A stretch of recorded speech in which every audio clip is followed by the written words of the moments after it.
Picture this. One bad business mistake and your personal savings or even your home could be on the line. Terrifying, right? But it doesn't have to be. Today, we're breaking down your ultimate asset shield, the LLC. No dense legalese here, just exactly how a limited liability company protects you and why the partnership agreement keeps everyone in their lane. I'm Will. This is Servant CEO. Let's get into it. All right, we are back. Today we're in Chapter 6. This is week 1 on Chapter 6. We are transitioning in the customer first business away from the early ideas, concepts about solving problems and those sorts of things. We're moving now into how to build a business. This is not legal advice. I want to make that clear. I'm not a lawyer. I'm not trying to give you legal advice, but I am telling you from my personal experience what worked for us. I would recommend you consult with an attorney on your specific situation. Every state's a little different, so check with an attorney before you do anything for your business. Plug the book real quick here. Check it out, servantceo.com. Amazon, you can pick up a copy for yourself, ebook, audiobook, and also paperback. Love if you picked up a copy and learned. This channel is designed to help you maybe get started in business or grow your business. Do it in the way that we've done it over the years. It's highly profitable, and we have a tremendous following. So I want to see you successful. That's what this channel's here for. So hopefully what we're doing is helping out. If you see something of value here, like, subscribe. Helps us a ton. All right, well, let's talk about this LLC. Limited Liability Company is what Jet Boat Pilot was formed under. My company, Jet Boat Pilot, was formed as an LLC. In the beginning, it was formed as a multi-member LLC because I had partners that were coming into this deal from the very beginning. So there's a multi-member LLC option.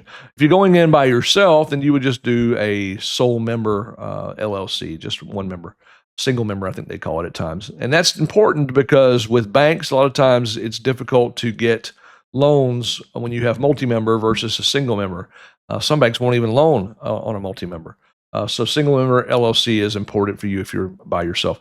Again, consult with your attorney about this and make sure that you get clarity on that before moving forward.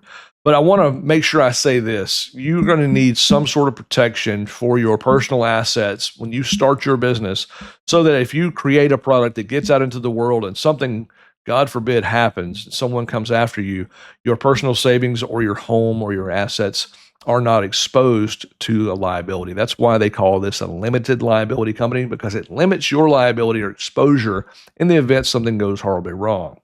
Most cases, we don't see that happen, but those things are designed for when the unfortunate happens. So we chose a limited liability company. There are a lot of other options out there for you, but a lot of them are more complicated or more expensive. They require a lot more time or legal structure to originate, whereas an LLC can be done relatively affordably. So my recommendation to you, if it's possible, LLC, that's the way to go. Also, when you get into this formation of your LLC, it is super, super, super critical to get your operating agreement right. If you have partners, I want you to know that partnership agreements, even the idea of bringing a partner into your business is a big, big, big, big deal. It may be the biggest deal of your entire existence because you may have a passion for a product. You may have a passion to solve someone's problem. You may have a passion for some part of whatever industry you're in, but your partner may or may not. And as you are endeavoring to create this business that is setting out to accomplish what you set out to accomplish, this other individual has their own thoughts, their own beliefs, their own priorities, their own values. They have their own timeline. They may be looking to retire soon, or they may be an ex-convict. They may have great credit. They may have bad credit. I'm pointing to someone's character, or I'm trying to make you think about, will someone be good to you 10 years from now like they're good to you today? I think in the beginning, when we talk partnerships, we see only the positive. We see only the opportunity. We don't want to look at the negative opportunity or the negative chances, the potential for something to go wrong. But let me tell you, when money gets involved, once you've gotten out of the starting blocks, you've got a product, you've got a business, you've got some money coming in, that partner that you have connected with may be a different individual when money is on the line.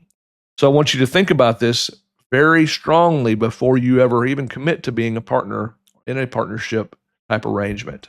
If you've chosen someone who you believe is going to be a good partner, then after you've made that decision, then when you get into your LLC formation, you're going to want to focus heavily on your partnership agreement. It's important to do this up front. It's important to do this when everyone's getting along. Because if you don't do it then, if you wait until later and when things are starting to go awry, or if you're starting to have problems, it's going to be a very difficult thing to get a partnership agreement agreed upon. Because people a lot of times can be contentious when there's a disagreement. So do it up front. Get your attorney involved. Ask AI. Get some questions and answers going. And think about ways that you can protect yourself and protect your partners, and also to motivate or incentivize those that are involved in your business to all row in the same direction. That's what we did with our partnership agreement when we first started the company, was we set it up in such a way that everyone needed to get along, and that if they didn't get along, then two of the partners could actually vote out the third partner that may not be performing. Ultimately, because 2/3 could vote out the 1/3, it motivated everyone to get along with everyone, because we didn't want factions forming or people being put into a position where things could not get done if you needed to have a unanimous vote on something. Requiring a unanimous vote sometimes can be to your detriment. So think about that when you're forming your rules. Also know that you can change those rules later on if you decide you need to. All you need to do is make sure that you write into your partnership agreement or your LLC contract documentation that a change can be made, and set the rules for how that's done. If it's a 2/3 vote to make a change, make it. If it needs to be unanimous, then agree to that. But whatever you do, just understand those things can be modified. But again, when you're starting a new business, make sure you set up at least at bare minimum an LLC.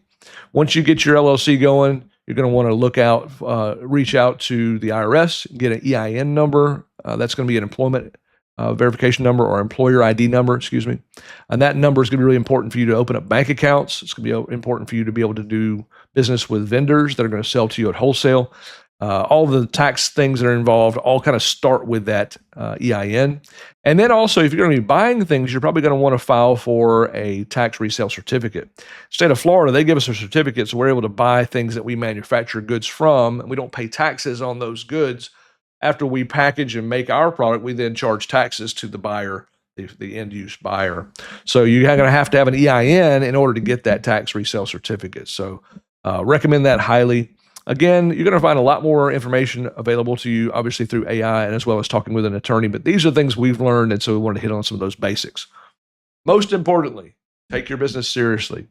Do the right steps to get it going. Once you start down the road of selling product and getting it into people's hands, you really need to make sure you've got a legal structure to protect you, because it could get big. What you're doing could be very successful. You want to set it up right, get the foundation right. Spend a couple of bucks on this, get it right, and you'll be thankful that you did. All right, well, that's all for this week. Again, Customer First Business, you can find it at servantceo.com. Thank you for watching today. Thank you for coming back. If you like what we're doing, once again, like, subscribe, hit the notification bell. Helps us a ton.